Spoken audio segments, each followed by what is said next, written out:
اس کو یوں سمجھیے کہ دل کی زمین میں ہل چل چکا، مال کی محبت آپ نے کھینچ کر نکال دی، اللہ کی راہ میں مال صرف کرنے کی آپ کے اندر صلاحیت پیدا ہو گئی، مال اب محبوب نہیں رہا۔ مال بری شے نہیں ہے، مال کی محبت بری شے۔ پانی میں کشتی تیرتی رہے کوئی حرج نہیں، کشتی میں پانی آیا اور ڈوبی۔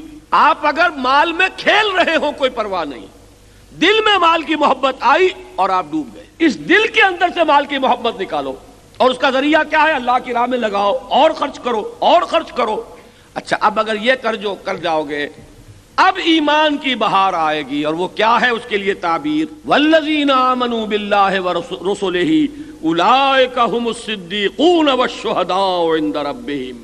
اگر دل میں سے مال کی محبت نکالی جا چکی ہو اور اب ایمان کا بیج پڑے تو یہ اب لہلہائے گی فصل، اور انسان صدیقیت کے مقام تک بھی پہنچ جائے گا اور شہادت کا رتبہ بھی حاصل کر لے۔ سب سے اوپر ہے انبیاء، پھر صدیقین، پھر شہداء، پھر صالحین، یہ چار ہیں منعم علیہم۔ نبوت کا مرتبہ پہلے بھی وہبی تھا، کسبی نہیں تھا، انسان کے اختیار میں نہیں تھا کہ وہاں تک جا پہنچے، یہ اللہ ہی جس کو چاہتا تھا سرفراز فرماتا تھا۔ اور اب تو وہ دروازہ ویسے ہی بند، حضور کے بعد سے مہر لگ چکی ہے، لہذا اب سب سے اونچا درجہ کون سا ہے؟ صدیقیت۔ نمبر 2 شہادت، نمبر 3 عام مسلمان، صالحین، نیک نیت اور نیک عمل مسلمان۔ جو یہ کام کر لے گا، ان المصدقین والمصدقات واقرضوا اللہ قرضا حسنا، اب ان کے لیے گویا کہ مراتب عالیہ کھلے ہوئے ہیں۔ میں اس کی تشبیہ دیا کرتا ہوں کہ گاڑی میں بریک لگی ہوئی تھی، وہ کھل گیا، اب آپ